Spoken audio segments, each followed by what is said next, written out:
it's coming. Take it from hello. Hello, and welcome to the first episode of the Blue Sky Podcast. I'm Adeel. And I'm Jono. And thank you for joining us. So the Blue Sky Podcast. Why is it called the Blue Sky Podcast, Jono? That's a great question that I'm excited for you to answer. All right, well, I'll tell you why. The Blue Sky Podcast is called, besides the fact that it just sounds like a great name for a podcast, the Blue Sky is the stage of the writing process where you get to have unlimited creative freedom and just throw shit at the wall. It's my favorite part of the process. It's the part where you get to let your imagination run and think of ideas. And eventually, as you're writing, you obviously sculpt. It's like sculpting a statue.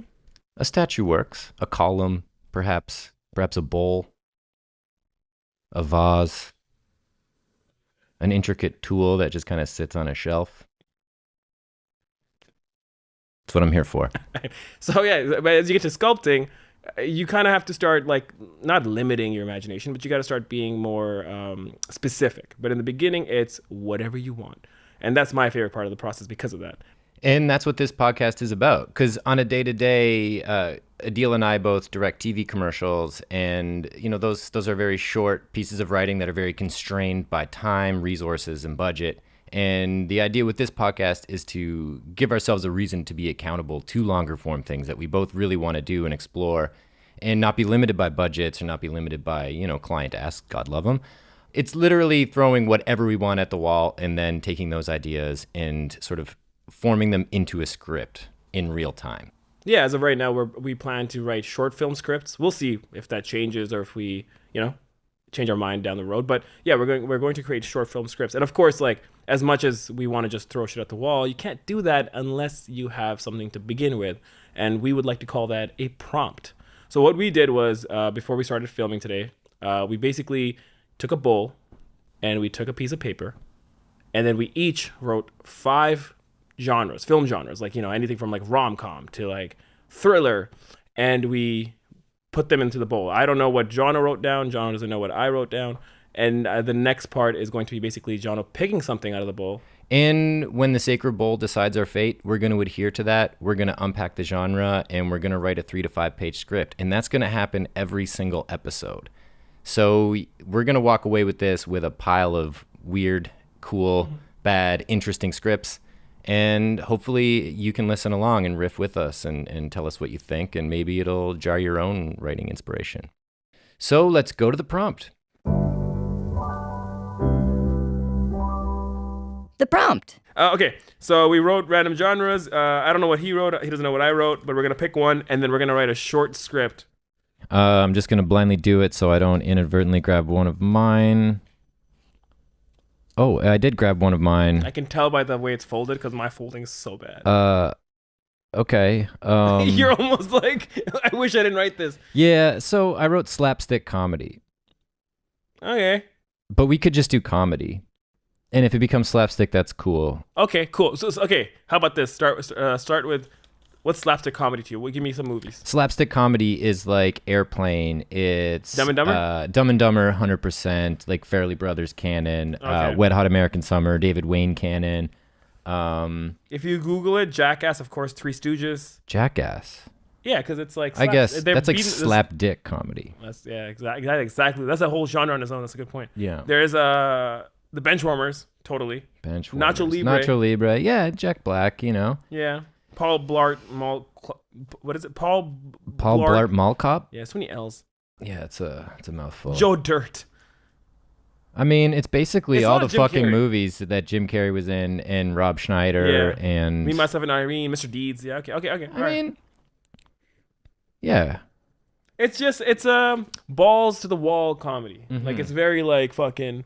Okay, cool. It's extremely strange logic, but all the characters look at that logic as if that is their everyday. They don't balk at it. They're not like, this is weird that my gun is a fish now. It's like, my gun is a fucking fish, and the person who's got the fish pointed at them is terrified. Can I read the definition? Yes. Why do they call it slapstick comedy? The term arises from a device developed for use in the broad physical comedy style known as I don't want to read that. That's like fucking 16th century. As commedia dell'arte in 16th century Italy. That's where it started from. That's insane. Oh, okay. So let me try that again. Can you bring the bowl out? Oh. Okay. We are going to do Commedia dell'arte. Yeah, because exactly. That's what we're doing. And if you guys don't know what that means, losers. Neither do we. It means slapstick comedy. Someone didn't take comedy in university. The slapstick consists of two thin. Okay, they're literally defining. That's hilarious. Okay, the more layman definition: the slapstick is a style of humor involving exaggerated physical activity that exceeds the boundaries of normal physical comedy. Slapstick may involve both intentional violence and violence by mishap, often resulting from inept use of props such as saws and ladders. Okay, so that's like maybe back in the day, like fucking like Three Stooges is a great example. Like literally, that's what my mind goes to. Three Stooges. Yeah. But the I would say the modern take on slapstick comedy is like Me, Myself, and Irene comes to mind because there is like you said, there's crazy shit, bonkers shit happening, but it's like you're just digesting and the characters are just living those lives, not being like, oh, what? How'd this happen? This guy fell out of a train and didn't die? Yeah. Like, it's like you're just allowing it. Exactly. And like Jim Carrey obviously is a pretty floppy, goofy character, but like if you think of Leslie Nielsen, for example, he's just like a guy. He's just so deadpan. Yeah.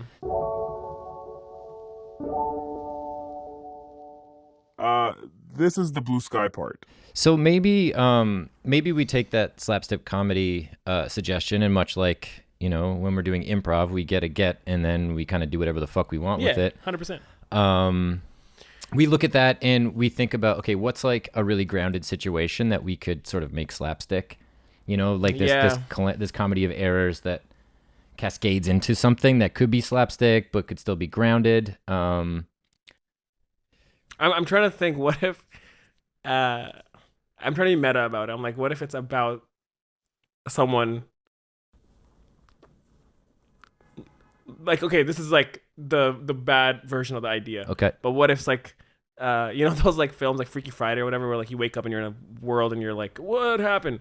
It's a guy who wakes up in a world where everyone is doing slapstick comedy kind of thing. Right. Like everyone's just carrying around a jug of water and like icy stairs. Yeah. So like a little bit of that maybe, But like, again, that's a jumping off point, but it's like, I like the meta-ness of like someone being like, this is fucking ridiculous. Yeah, like Stranger Than Fiction, but he's in there's just like a fucking Looney Tunes Acme laden trap world. Yeah.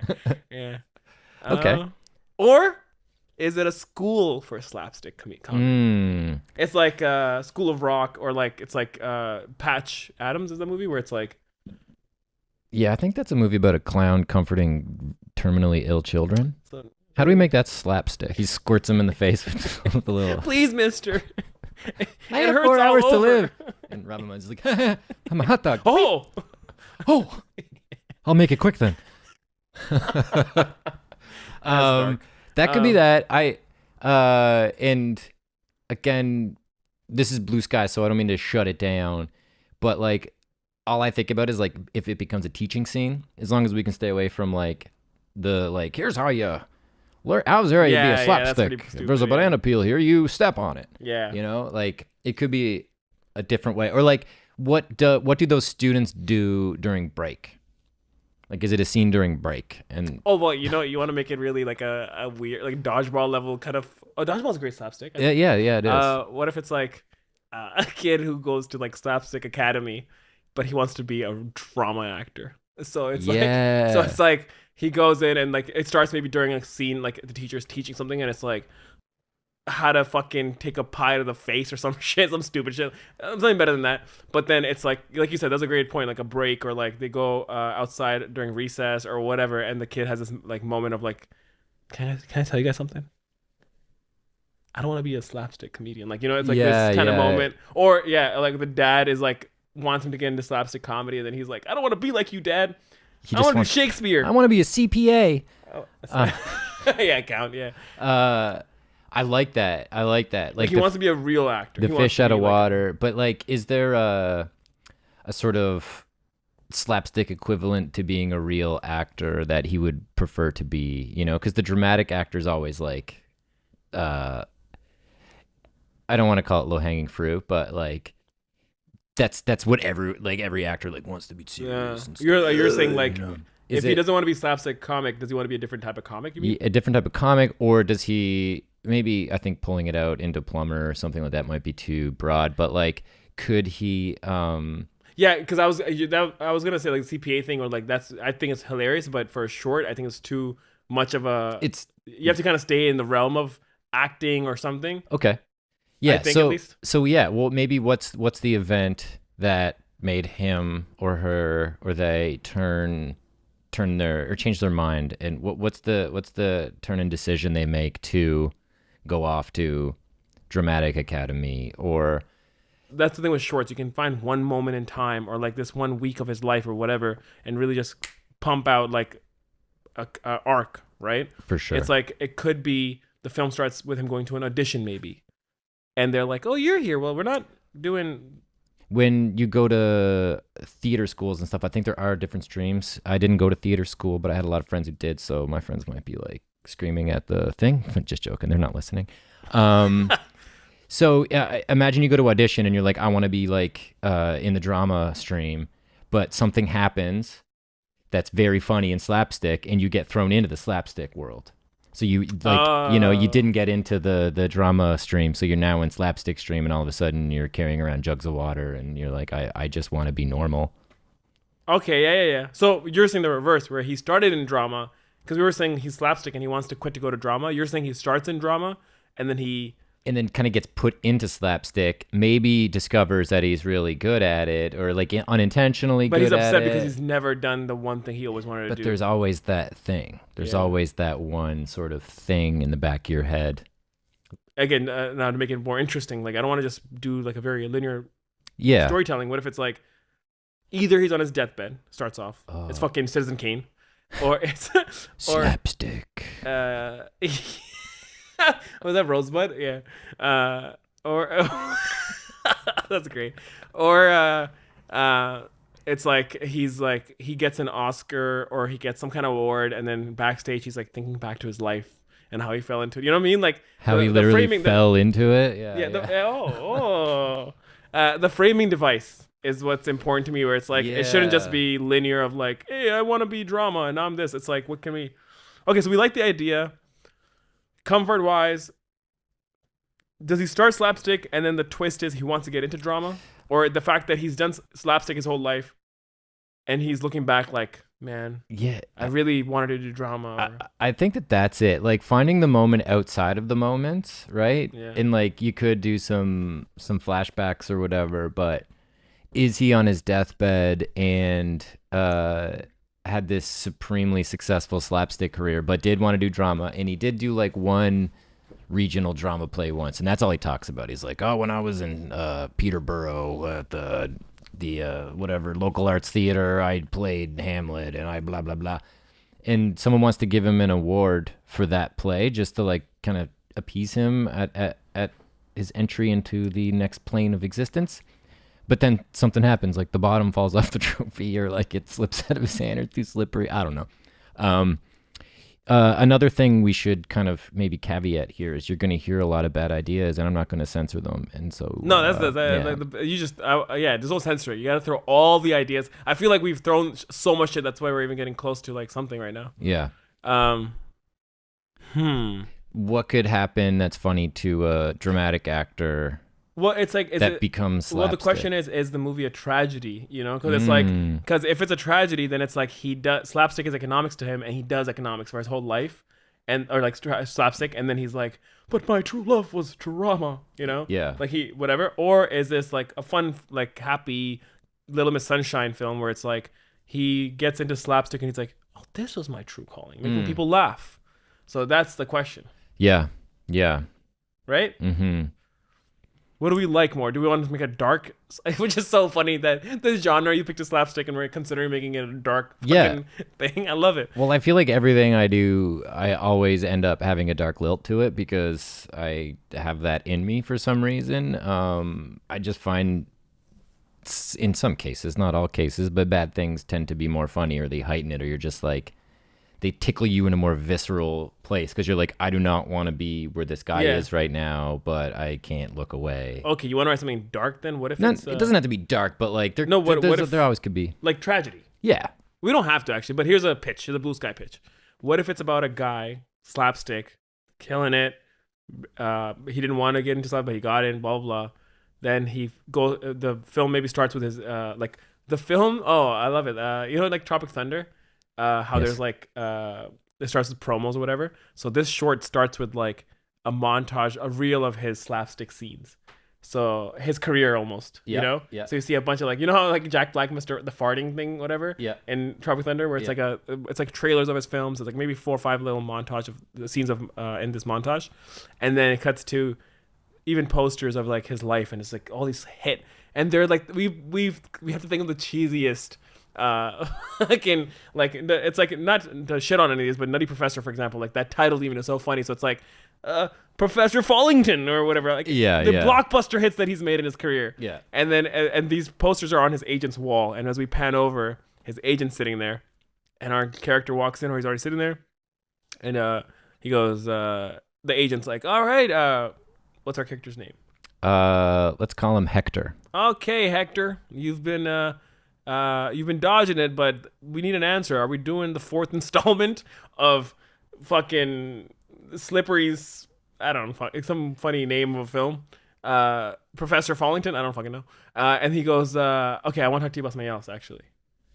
And he pulls out a script that he's been working on. Yeah. It's a tattered fucking manuscript. Yeah, but it's like he's like, I wrote it, and he goes, it's tabbed. and he goes, you wrote what? I wrote my next project. And he looks it over, and it's like a really dramatic title. It's like The Rise of Hitler. It's like dark. He wants to make a biopic on Hitler or something, and it's like The Rise of Adolf. And he's like, well, is this? I don't know if we can do a comedy. Like you want to do a satirical comedy? I don't know. He's like, no, it's not a comedy. He goes, what do you mean?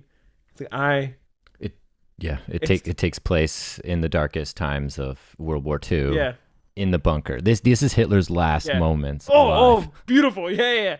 And it's a play. It's a Broadway even. It's like it's a one-man show. It's a one-man show. It's 2 nights. And I think if we do it well, we can then turn it into a film. Yeah. Yeah. And the guy was like, cool. Yeah, I can set up some meetings with some of the for if we can produce this and talk to some of the guys on my roster. And he goes, no. I want to play it. Yeah. And he goes, you like how could you? And there's like this awkwardness. Now I don't know where this goes, but I like that as an opening. Yeah. It's like, making me laugh, man. Maybe it's just we do a scene for this one because it's the sort of prompt is a bit nebulous, but well, the tragedy though to me is that he doesn't get taken seriously, right? So is it like, do we do a scene, or do we take it to the point where the agent's like, yeah, we'll do this, and then yeah, I guess because if it's just that scene, where does it land? What's the ending of it? Like I'd like to see him get rejected somehow harder than he expected. Yeah, or he goes on stage and it's super dramatic for the first beat, and then like he slips. He slips and it tears his uniform, and like people are just laughing at him. Yeah, I love it. No, and that's what the short is, because it's like that scene. No, but what happens is he says, like, he pitches it to him, the agent, and we're recording the audio, right? Oh shit! No, yeah, we are. Because I've done that before. That's why. Oh no, I've done it too. I've recorded entire records without the red light. So yeah, the first scene, he goes in. So yeah, that's what it is. He goes to his agent, pitches the whole fucking idea, right? Or like how I kind of said it, where it's like awkward, cringy, and blah blah blah. And the agent's like, "You can't." Like that. The thing with this short, and what I'm trying to get better at too with writing, is like, it's like within the page and a half, we're already at, you're not doing this, so let's move on. We're not doing this whole back and forth dialogue for too long, right? Yeah. He says no, and the actor goes, "What the fuck do you mean? You know who I'm the reason you have this office." And he goes on this whole thing, and he's like, "You know what? Fuck you. You're fired. I'm gonna make it on my own." So then it's like either a montage or a whatever of like him, literally like it's like newspaper articles being like spinning newspaper. Yeah. Hector, whatever, finances the thing on his own. Costs him $20 million. Yeah, spends last dime on dramatic project. Yeah, so he does a thing and gets a director to be a part of it, and the director, and then we cut to the director being like, "I don't see it. Fuck you, you're fired." Like he can fire people, and he's like, "I'm gonna direct it." So it's like it's more and more and more. You know, and then he's like, and then he goes to the this is too much, but it could work if we're doing like dark but exaggerated comedy with just slapstick. It's like then it cuts to like the venue owner. he's like, I don't know if people would buy tickets. Fuck you! I'm gonna make my own venue, and then that's where the money goes. He makes his own venue, and then more and more it gets worse and worse and worse. And then we cut to something that doesn't even belong, where it's like at a restaurant. He's like, so we're out of the lobster. Fuck you! I'm gonna go somewhere else. So it's like his personality is just getting more and more like fucked up. And then it cuts to opening night. Yeah. And it's like, again, spinning newspaper, opening night, and all this shit. And you see like the Broadway, like the outside, like mast, whatever it's called. And it's like Hector thing in, what's the name of the thing? The Rise of Adolf or the Fall of Adolf or whatever. And then it's a spotlight on him. And I love the ending has to be him going on stage. Slipping. Yeah, he goes into this moment, and then it happens, and then you hear like a little chuckle in the audience, and another one, and he looks up, and then because he basically, maybe he goes all into slapstick just to, because no one's like caring until then. He sees people like falling asleep and shit, so then he brings his slapstick chops out. Or if like he maybe like slapstick is so ingrained in his being that he does that scene, he does this, like there's like a beat of like, holy fuck, he's doing it, he sounds like Adolf, and he's clearly in a bunker, and I might be able to watch this for 2 nights on Broadway.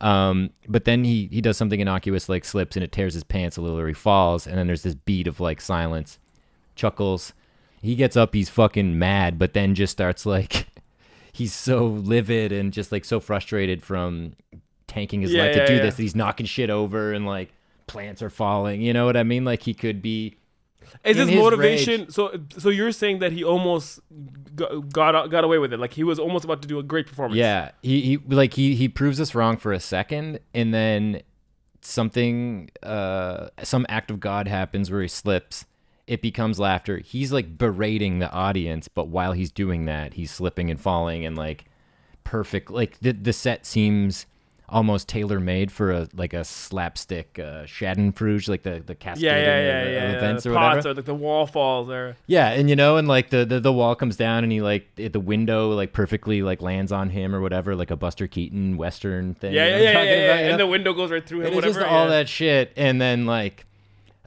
people are laughing and dying, and he's like very, very genuinely mad at them, but then at the end he gets this uproarious applause, and then slowly the whole crowd roars and gets up, and then the last, maybe the frame of the whole film is like another newspaper thing, and it's like Hector scores with slapstick Hitler comedy. Yeah. Hector makes Hitler cool again. That's funny. I'm gonna change that to Hector makes Hitler funny. That's funny. Because why would I say cool again? That is pretty funny though. Because what's the newspaper, like whoever wrote that? What is he? Okay, what's he referring to? Yeah. That's like the character, not me. Yeah, the character who wrote the newspaper article like makes him cool again. It's like, wait, what do you mean again? First of all. Yeah. There's also a funny image came to me, like of like that sort of shot that's become way too iconic of the behind the person, there it's like the wrestler shot. I think was like Aronofsky used it really, and then everyone started fucking doing it. I actually used it for a commercial. Having him, I mean, we can do it, but everyone else can't. They're copycats. We're original. Exactly. We're referential. We're being inspired. That's what we're doing. But like a shot of him, like, it's from behind him, and we see a rim light from the stage lights, and the crowd is just roaring, and they're cheering, people are crying. But then just after a beat, like maybe the stand collapses, and everyone just falls in. I don't know why I thought that. You know what I was gonna say? This is dark, and I love this personally, but I don't know if we can do this. So roaring, everyone gets up, get the behind the scene shot, and it's like this moment, and then the newspaper happens, right? And then we see him put the newspaper down, so he was reading it, right? Like, Hector scores again with slapstick comedy, and it's like the slapstick is like big letters, like he's still a slapstick actor. Yeah, and slapstick's like more capitalized than and he everything can't else. get out of it, right? Yeah. So then he like you see him put it down, and he walks out of frame, and then all you hear is a gunshot. Yeah, he killed himself. Yeah, because he can't get out of slapstick. Yep, I love it. And it also mirrors Hitler, because Hitler killed him. It does. Oh, yeah. I guess we're committing to his story being about Hitler. Yeah, I think we really are a little bit, which it's kind of. But it's. I think it's in the realm of the slapstick world. I thought it'd be funny too with that scene that you just described. If he's reading the thing and he takes a sip of his coffee, and like he has that beat of like, ugh, and he takes a sip. And then just the bottom falls out of the coffee, and the coffee pours onto his lap, and he's like, ugh. That's his life right now. now. And then he walks into the bathroom and kills himself. Because even that personal moment is slapstick. Yeah. Yeah. But I wish there was like, I think it's funnier if he kills himself off camera. Yeah. But there is something maybe to mine about like him failing at that too. It just becomes another slapstick scene. But I think, or maybe when he's on stage and he's having the tirade, like yelling at the people for not taking him seriously, he is flailing and ruining everything's falling down like that obstacle course that seems tailor-made somehow in retrospect. But maybe he does attempt a suicide even, you know, like he's like, fuck it, like I'm just gonna fucking do it, and he fails at that in front of everyone, and it becomes which is even funnier. What they think is like he's being funny still. Like Hitler failed at committing suicide or whatever. Yeah. Right. So I think what we should do first is come up with a real actor's name. Someone that's not Hector, something that makes this guy on paper look like he would be we could do like an homage to someone, right? Like Jim Carrey or like Adam Sandler, but like make it sound like that, but it's not. James Cameron. James Cameron. Why does that sound good? Oh, James Cameron. That's why. I'm like, sounds like I've heard that. James Cameron. I kind of like that. Yeah, James Cameron. Like two first names? Yeah. Like K-A-R. Are you thinking K-R-A-R-E-N? I was just thinking C-A-R-R-O-N just as a Carey thing, but that spelling is not overly important to me. Or I like James Cameron with a K because it's J.K. J.K. Oh, there you go. James Cameron. My name is James Cameron. Like a very dramatic, serious actor, but he's not. And now, the rise and fall of Adolf. Montage.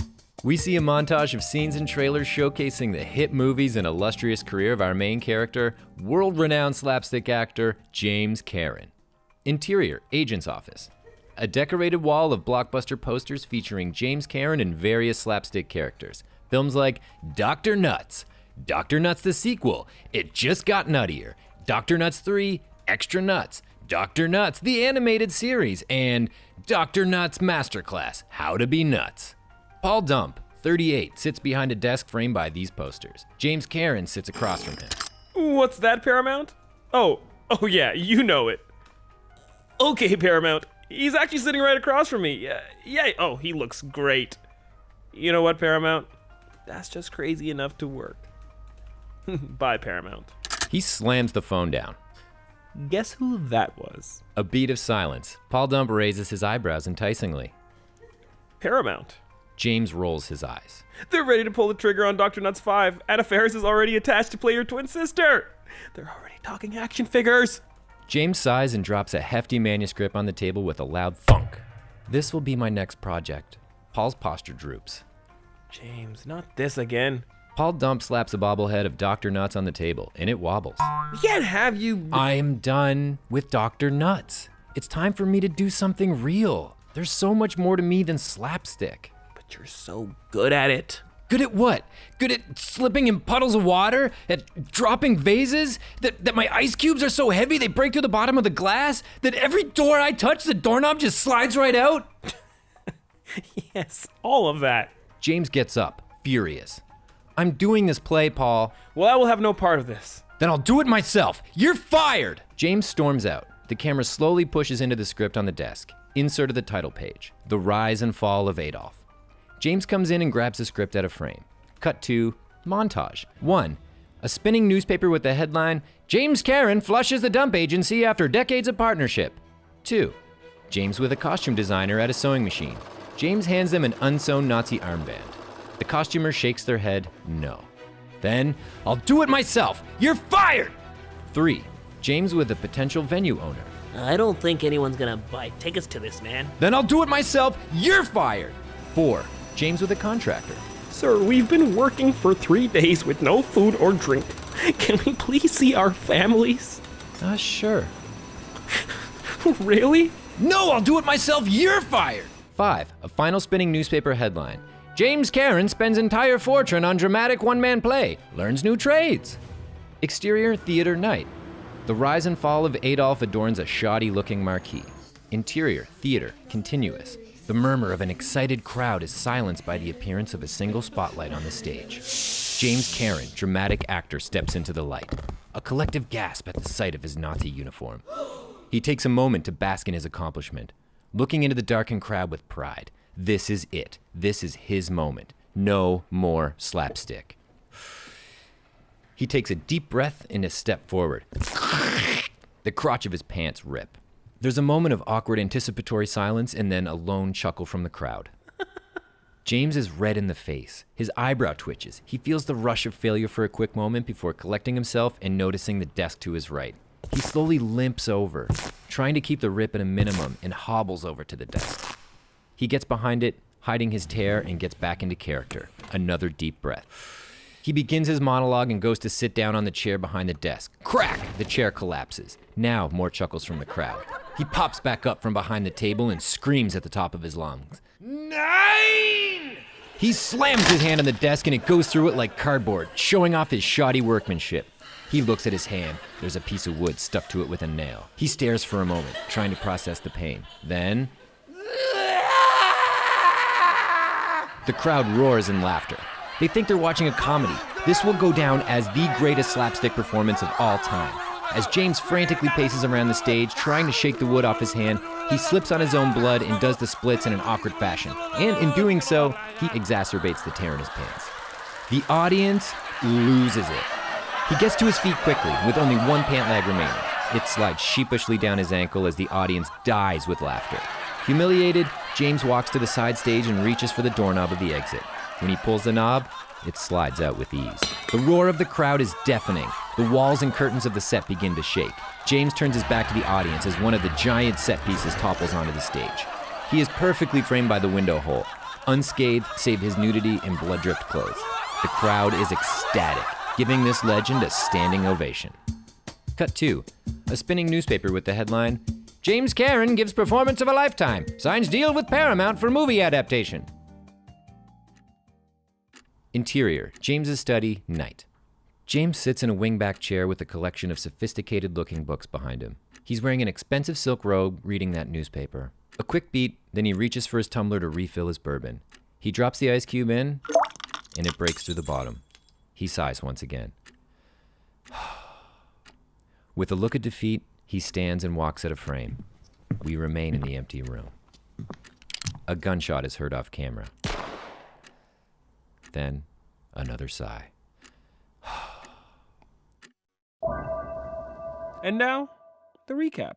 All right, so that was the very first script written on the very first episode of the Blue Sky podcast. What you didn't hear is about 2 hours of Adeel and I riffing and actually writing things like interior, storefront. No, call it a blah, blah, blah. So we decided to spare you from that for now.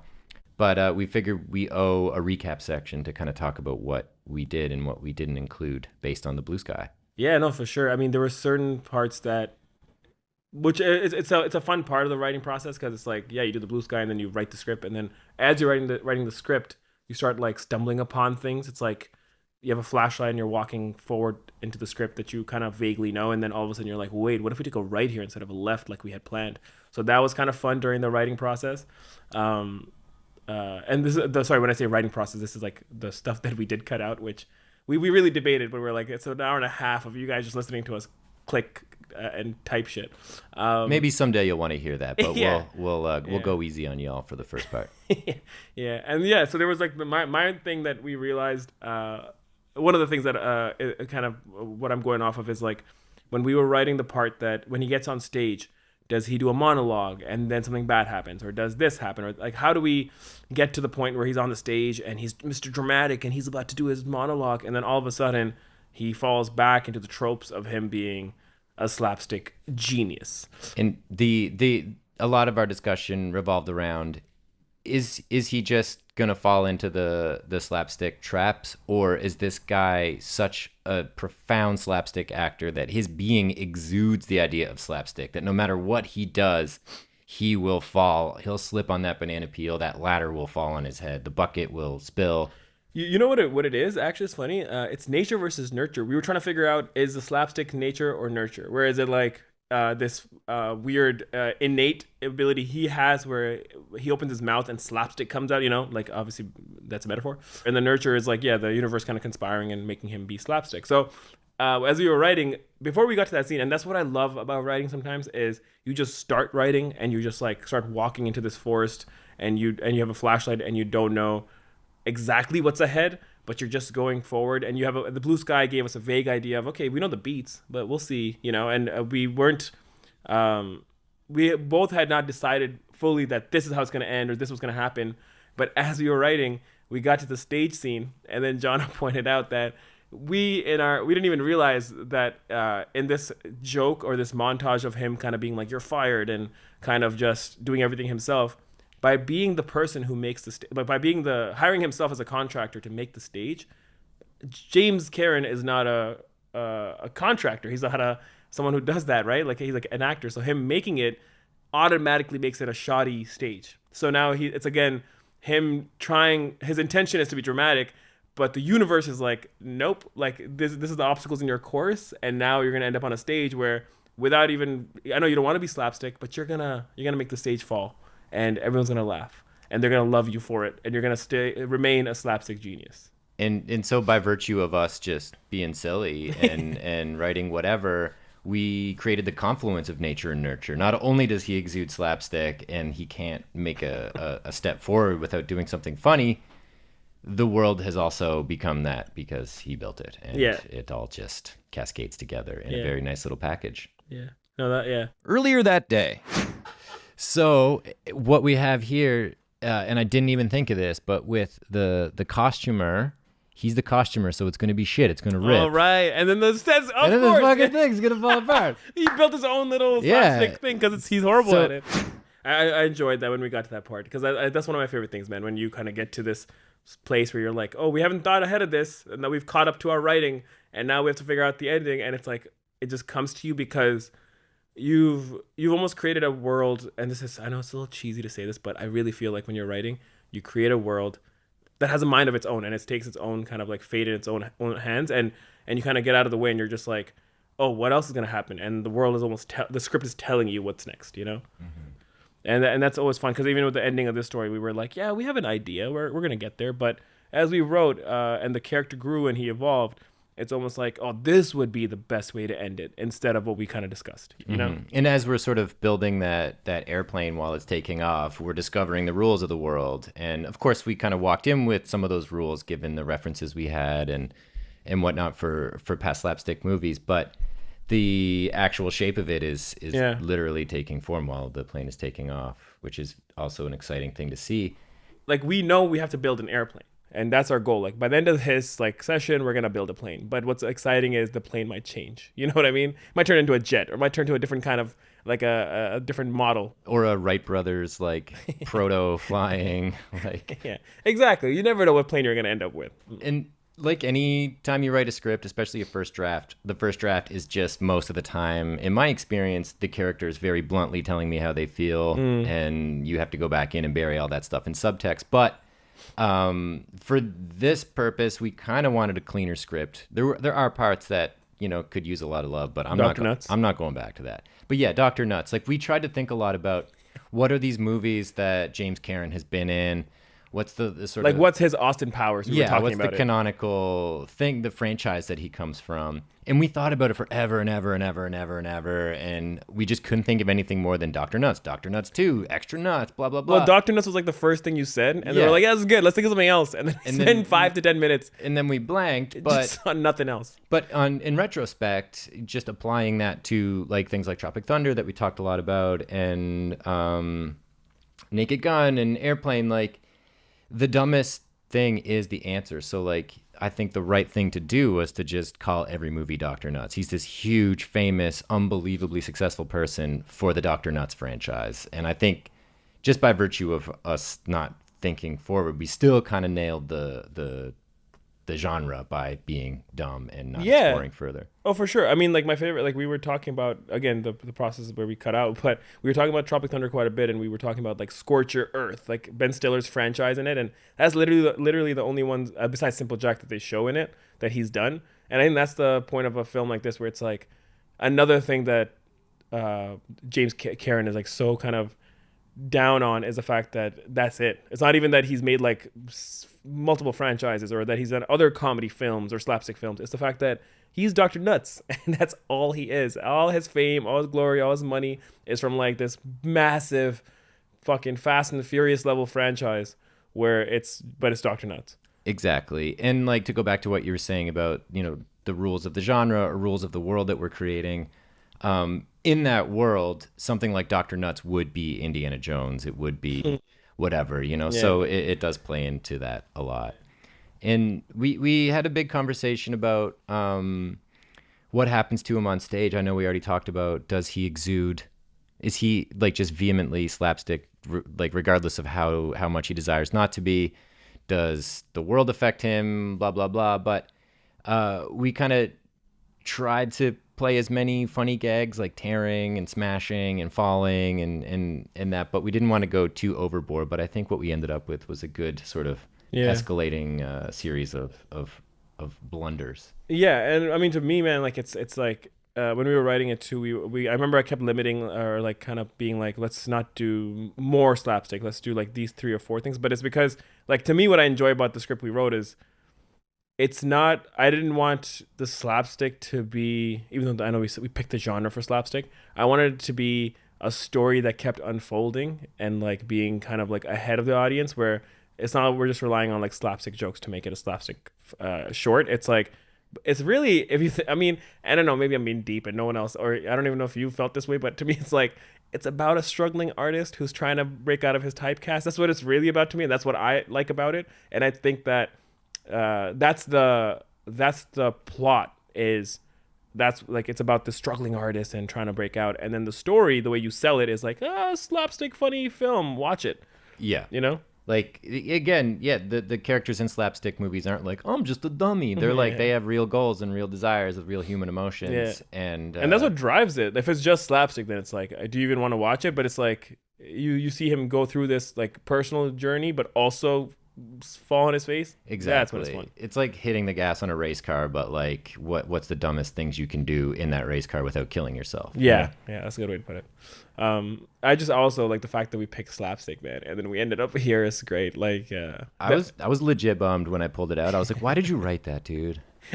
Why did you write that? I love slapstick, and I'm like, I've got a slapstick script out in the world right now, but I didn't want to write one for the first episode of this podcast, but I'm glad we did. It really showed you could push, like, you could start from any prompt, right? Because like slapstick, same. When I heard it, I was like, fuck, what are we gonna? I'm gonna end up writing like Three Stooges right now, which again would be fun to write, but I know we were kind of excited to write something, I don't know, broader or like bigger, but we stuck to slapstick and we just still gave it a heart, which was fun. And the ending, we talked for a while. I really wanted to. I know we added the sigh at the end where he doesn't shoot himself, but I at one point I pitched during the writing process that he shoots off camera. He points that you hear the gun go off and the blood hits the newspaper, so you see that he's blown his brains out. I love going dark for like the endings, but I think having the sigh, it was a good compromise, because like you get the fact that he's gonna kill himself, so the audience hears it and they kind of go, and then you hear. So it's like the perfect 1-2 punch. For sure. And like just the idea of failure, I think was a huge part of his being. So like, he wants to be a dramatic actor and he's going to fail. So he should fail at pretty much everything else except what he's born to do. And that's be a slapstick performer. But you gave me a funny idea there. It'd be fun someday. Say we do get like a drama prompt. Like what's the dramatic Three Stooges, Ooh. Interior, jail cell night. Moe pokes Larry in the eye. Curly licks his finger and sticks it in Moe's ear. I'd watch that. It's like the new Winnie the Pooh movie coming out. Yeah. It's like really dark. It's like Three Stooges. And it's just like 3, and it's like 3 slash marks. It's a slasher film. It's like they're all like killers. Oh, that's your drama. This summer, we're all Stooges. That's great. That's the dramatic turn, though, right? It's like it's a movie about Three Stooges, but they're like escaped asylum patients, so they're all messed up in the head. Back in the day, they didn't really justify why the Three Stooges were who they were. Yeah. But in modern, like the retelling of the story, it's like, oh fuck, they were actually bipolar and they were extremely at risk and like. Yeah. And it gets darker, and the poking in the eye is like he literally takes his eye out, like, and you see the gore of it. You see the eye dripping out, and those Mortal Kombat like finisher close-ups where you see the spine like fucking. That's funny. Do you think? And I think that all hinges around like the core of a character should always, in my opinion, should always be real and true. And then what you kind of do to flourish that and how they affect the world and how they go through the world is depending on the genre. But it should always start as that real human thing. But that also makes me think of another question, not to hog all the mic time here, but do you think, because we did start with a comedy script, it was really funny to write. We're both, improvisers and fans of comedy. Do you think, like, when we write a drama script, when we get a drama prompt, like, is it going to be hard to not be funny? Or, like, will it be funny, like, writing around that? Or, like, what do you think is going to happen? I like drama too, though. Like, it's drama's a different kind of muscle, right? Like, you're writing to kind of progress this story and, like, tell this story. Well, here, okay, let me answer it with, like, what I was gonna actually ask you is, like, to me, even if I write drama, I like to still have moments of comedy in it. Like, my favorite my favorite drama films are the ones where there's moments where you're like, that's really funny. So do you feel that way? Do you feel like even a good drama needs a little comedy? Tension and release, for sure. It's just like in a comedy, you would maybe ratchet up the tension with like an unbearably awkward situation or just some high stakes. Like, why are you saying that, dude? In a drama, it would be more like, holy fuck, someone's going to kill you. And then in both cases, the release would be the laugh, Yeah. So well, I'm just like, I don't often go to drama, so I'm really curious at how my muscles are gonna work in that context. Oh yeah, no, that is a good point. I mean, I was just thinking right now. Actually, what's a good film that doesn't have comedy in it, but I still love, and I'm curious if we could write something like that. Have you ever seen Prisoners? Yes, With Jake Gyllenhaal, Denis Villeneuve. Yeah, and Paul Dano. Yeah. Such a good movie, but. I was actually listening to another podcast where they talk about that movie, and I was thinking about that where there's no moment where it's even light. You know what I mean? Yeah. That's such a dark and I feel like a lot of Denis films are like that. Even have you seen? I'm gonna butcher it because it's in French, but Incendie? No. Oh, buddy. I've heard a bunch of it. Oh, buddy. But yeah, now that I actually think about it, none of his films really, like even Arrival or anything, they don't really have that light tone that I love. Arrival is hilarious. You didn't laugh when the aliens were like doing that language thing? They're little smoky guys. They're so cute and dumb. I don't know. Pat on the head. Arrival is his comedy. Yeah. Yeah, now that I really think of it, because like again, my like Scorsese, Tarantino, Wes Anderson, even Fincher, like they find ways to put a little like you kind of go like a little bit in the movie, in moments, sometimes Tarantino and Scorsese, they're sometimes I feel like they're making comedies fully. Well, I guess Wolf of Wall Street was even categorized as a comedy where you're like, this is drama, but you're laughing your ass off. And I love that. But Denis, I guess, doesn't do that, and I still love him. So I guess not all dramas need to have a little comedy, but I would like to do that. Yeah. There were some parts in Dune where like that fucking weird boss guy was like floating up to the ceiling and shit. I thought were kind of funny. I don't think he was trying to be funny though. But that's just my sick and twisted world perspective. Yeah. Okay. So I have another question on the board here. What did we forget? I think we talked about the saws and ladders. We had a bit of saw and ladder talk in the Wikipedia article early on. We did not include those because we forgot them, but I think we made okay. You mean like what did we forget from the blue sky to the script? or anything that you wish we had have done that we did not do? Man, with short films, I'm always feeling like, it's just this feeling of I wish we could write more scenes, like even when we were writing, we how many times did we during the writing process be 2 pages into a scene and be like, okay, we gotta shave a whole page off because this is a short film? Because you're the same way, I think, where I do love dialogue and I love like scenes that are like longer so you can have fun with them and really add more like flourishes. But that's more of a feature kind of thing. And again, some shorts can be long. I have a short I wrote that's like 21 pages, which you could do that. But I think the point of this podcast at least is like, let's do 5-page scripts. That's what we told each other. And that was the thing where there were moments where I was like, fuck, man, I wish we could write like a whole series of scenes that kind of, him interacting with people that maybe he's like girlfriend or this or that, and really add more character development. For sure. And it's funny because at the beginning of this, I said, we both work in commercials, so we're limited to 15, 30, sometimes 6-second spots. So we want to exercise our expansive muscles, but a podcast can't be 6 hours long. So we're not going to write a first draft of a feature in that. Not only are we not going to write the first draft of the feature in that time, we need to be economical. So we're being just a little less economical than normal. Yeah, but I mean, what do you think about this? Like, I really like, as much as a creative, you're like, oh man, I want no limitations. I want to be able to write whatever I want and do whatever I want. But honestly, limitations have helped me be better at my job and at being creative so many times, because you have a sandbox that you're playing in, right? Otherwise, if you have too much freedom, it's almost like what's that word?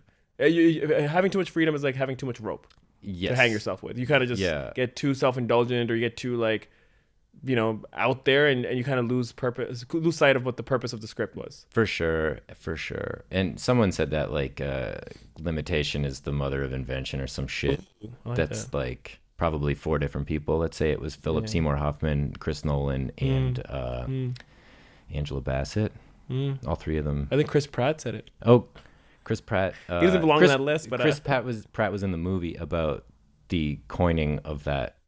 Yes. That quote, but yes, you're making that up, bro. I'm totally I'm just I was gonna off the dome be like, I want to watch this movie now. What movie was this? No, I think limitation helps. And even this, like, again, like, I wish we wrote more scenes, but listening to the short script again, and it's a first draft. So if we had a chance to make a second and third, I usually like to go a couple drafts before it's final, like at least 4 to 5 drafts minimum. It would, I think, be even more. It would be better, right? But what it is right now, and the limitations we had of like, let's get to the scene on the stage where like that climax or whatever happens quicker. Like, we kept going like, let's shave some of this off, so we can get to the stage quicker. And I think that was the right thing to do, because that you want to see the story in a really compact way. And I think we got the intro where you see where he's like in his comfort zone. He's a dramatic actor. Then you see the troubles he goes through to change his fate. Then he finally gets there and he's like, this is the moment. And then he blows it, or the world just doesn't take him seriously, whatever like our climax was. And then we go back into the end, and it's a full circle. He's back to James Karen, the slapstick genius, and he's fucking miserable. Maybe possibly even more James Karen. He's the most James Karen that James Karen has ever been. The world is like, oh, man. Not only did he fail at becoming a dramatic actor, he succeeded in becoming an even better slapstick actor. So. Yeah.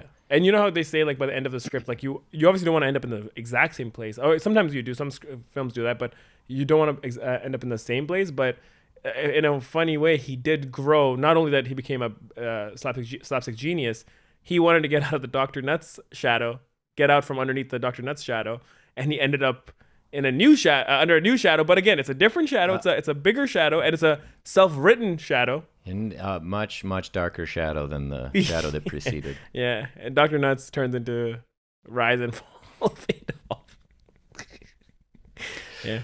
But that was kind of cool to, and again, like that limitation of us being like, let's keep moving this train along, let's get there. I think it allows if this was to be made into a short film, I'd watch it, and within like, again, 5 minutes, I'd be like, oh wow, I got to see his entire arc. In a quote that I can attribute to the correct person, Tom Petty said, "Don't bore us, get to the chorus." Ooh, is that a song? It's just a quote? It's just a quote from a documentary, but I did use it in a song from one of my old bands. Oh shit! And the song was about Tom Petty, but we don't need to talk about my. And insert song here. What is it? Don't bore us. Get to the chorus. Yeah, I like that. It's good. Yeah. It's good especially for writing a short film. Because sometimes you get in your head, and I'll just be writing, and I'm like, I don't know where to go next. Just move the story along. If you just do that, you'll be fine. Sometimes I get in my head because I'm like, how does this scene end? Oh my God. It's like the first draft, especially, just your goal is to get to the end. Mm-hmm. And along the way, you just fill in these scenes with all the ideas you have, and then you come back and you clean it up. Yep. Also known as the vomit pass. Yes. Where you just spew all your earlier meals onto the page and sort through them later. Could we call it the diarrhea pass or no? We could, but...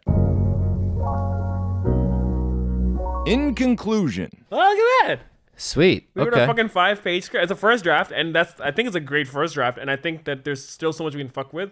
Like, think about it. If we had to do a second draft for this, you know? Oh, yeah. Not that we're ever gonna, but... Yeah, for sure. But you know what I mean? That's good job, man. Hey. So we did it. We employed the principles that we think we said we were going to. we took that prompt and made it into a passable short slapstick script. I'm excited because like that was fun. Like it's such a good exercise in just creativity. Like just being forced to write that right now. Yeah.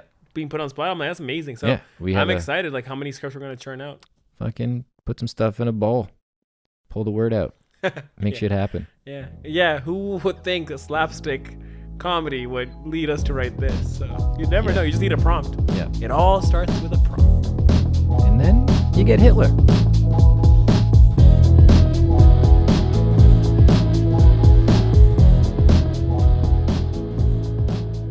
The Blue Sky Podcast is produced by Adeel Shamsi and Jono Hunter, edited by Justin Stevenson, and this voiceover was recorded by Kevin Brown. If you have an idea for a prompt, email us at theblueskypodcast@gmail.com or DM us at the Blue Sky Podcast on Instagram. The Blue Sky Podcast is an independent show, so please like and subscribe and tell your friends. Please.